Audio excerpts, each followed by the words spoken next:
நீங்கள் பார்த்து கொண்டிருப்பது உங்கள் அபிமான வாலு டிவி. இவன் உங்களில் ஒருவன்.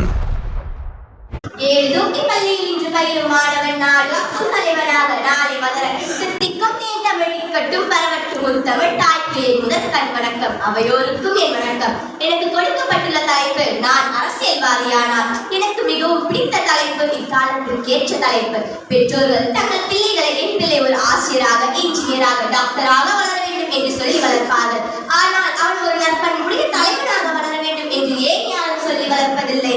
ஒரு தலைவன் மட்டுமே ஒரு குடும்பத்தை நல்வழிப்படுத்த முடியுமே, அந்த தலைவனால் ஒரு நாட்டை நல்வழிப்படுத்த முடியாதா? ஏன் இதை யாரும் விரும்புவதில்லை? நடிப்பவர்கள் எல்லாம் அரசியலில் இருக்கும் பொழுது படிக்கும் நாம் ஏன் அரசியலுக்கு வரக்கூடாது? நடிப்பவர்கள் எல்லாம் அரசியலில் இருக்கும் பொழுது படிக்கும் நாம் ஏன் அரசியலுக்கு வரக்கூடாது? சக மனிதர்களை நேசிக்கவும் மதிக்கவும் தெரிந்தால் போதும், என் நாடு மகிழ்ச்சியாக இருக்கும். 3 நாட்கள் மழை வந்தால் போதும், வெள்ளம் வரும் என் தேசத்தில். வெள்ளமே வந்தாலும் 3 மாதங்களில் தண்ணீர் இல்லை என் தேசத்தில். நோக்கி வாழும் உலகம் எல்லாம் மன்னன் போல் நோக்கி வாழும் குடி. உலகத்தில் உள்ள உயிர்கள் எல்லாம் மழை நம்பி வாழ்கிறது. அதுபோல குடிமக்கள் எல்லாம் அரசனுடைய செங்கோலை நம்பி வாழ்கிறார்கள். அரசின் செங்கோல் மட்டுமே ஒரு நாட்டை நல்வழிப்படுத்திட முடியாது. அத்துடன் அமைச்சும் இணைந்தால்தான் அந்நாட்டு நல் வளமானதாகவும் மகிழ்ச்சியாகவும் இருக்கும். இதனை வள்ளுவர் அழகாக கூறியிருப்பார். தெரிதலும் தேர்ந்த செயலும் ஒருதலையா சொல்லும் வல்லதமைச்சு. மக்கள் ஆட்சியில் மகாத்மா வழிவந்த மண்ணின் மைந்தர்கள் தலைவர்களாய் பொறுப்பேற்றனர். மனைவி சேமித்தார் இதற்காக தனது ஊதியத்தை குறைத்துக் கொண்டார் லால் பகதூர் சாஸ்திரி. ஆட்சியில் இருக்கும்பொழுது தனக்கு பெயர் வந்துவிடக்கூடாது என்பதற்காக தாமரையிலே தண்ணீராய் தாயை கூட தள்ளி வைத்த காமராஜரை போல கரைப்படியா கரங்களுக்கு சொந்தக்காரரான கக்கன் இன்றும் கூட தனது அரசு ஊதியத்தை கட்சிக்கு கொடுத்து விடுகிறது சாய் அமைச்சர்கள் என்று தியாக தீபங்களாய் அடுத்த தலைமுறைக்கு வழிகாட்டாய் வாழ்ந்து கொண்டிருக்கின்ற நெறியாளர்கள் பற்றி நீண்டு கொண்டே போகும். நான் அரசியல்வாதியானால் நான் முதலில் செயல்படுத்தும் பகுதியை இயற்கையை பாதுகாப்பதாகும். இயற்கைக்கு முரண்படாக செய்யும் எந்த ஒரு செயலையும் கடுமையாக கண்டிப்பேன். இயற்கை மழையை கொடுத்தது, செயற்கை மழையை கெடுத்தது. கொரோனா காலத்தில் ஆக்சிஜன் இல்லாமல் நம்மவர்கள் இறந்து போனார்கள். இறப்பினை நம்மால் தடுக்க முடியாது, ஆனால் இது போன்ற இழப்பினை நம்மால் மரங்கள் வளர்ப்பதன் மூலம் தடுக்க முடியும்.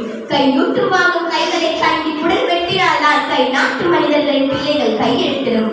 லஞ்சம் வாங்குவதும் குற்றம், லஞ்சம் கொடுப்பதும் குற்றம். மீறினால் கடுமையான நடவடிக்கை எடுக்கப்படும். என்னென்ப ஏனை எழுத்தென்பை விரட்டு கண்ணென்ப வாழும் உயிருக்கு.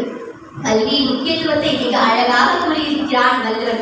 அப்படிப்பட்ட கல்வியினை இலவசமாக அளிப்பேன். அவசியம் ஒரு பட்டப்படிப்பை முடித்திருக்க வேண்டும் என்று கட்டளையிடுவேன். கல்லாமையை இல்லாமையாக்குவேன். பெண் கல்விக்கு ஊக்கம் அளிப்பேன். ஒரு வீட்டில் ஒரு பெண் படித்தால் அந்த வீடே ஒளிமயமாகுமே. என் தாய்நாட்டில் உள்ள ஒவ்வொரு பெண்களுமே படித்தால் என் தாய் திருநாடே ஒளிமயமாகும். முந்தி கொடுத்தோர் பின் கொடுத்தோர் என்பதை மறவாமல் விவசாயத்திற்கு முக்கிய பங்களிப்பேன். விவசாயம் தடையின்றி நடைபெறுவதற்கு இலவச மின்சாரம், தடையில்லா மின்சாரம், இயற்கை உரம், தண்ணீர் போன்ற வசதிகள் தந்து தடையின்றி கிடைப்பதற்கு பாடுபடுவேன். குடிக்காத்தல் என்று வள்ளுவன் சொன்ன இந்த தேசத்தில் தான் இன்னும் 30 கோடி பேருக்கு இரவு உணவில்லை.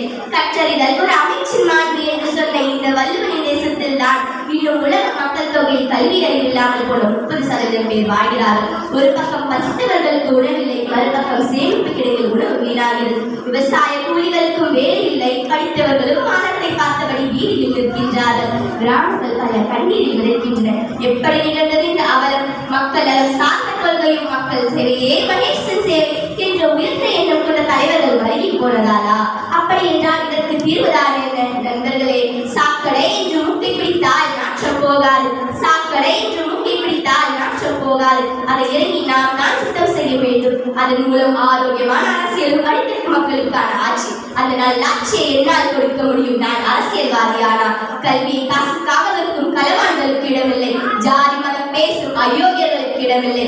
லஞ்சமும் ஊழலும் வாங்கும் லட்சியவாதிகளுக்கு இடமில்லை. மக்களுக்கான அரசு, மக்கள் சார்ந்த கொள்கை, எதையும் மக்களுக்காக சிந்திக்கும் உயர்ந்த எண்ணம். அந்த நல்ல ஆட்சியை என்னால் கொடுக்க முடியும். பாரதி கண்ட புதுமை பெண்ணாக திகழ்வேன் என்று கூறி எனக்கு வாய்ப்பளித்த அனைவருக்கும் நன்றி கூறி விடைபெறுகிறேன்.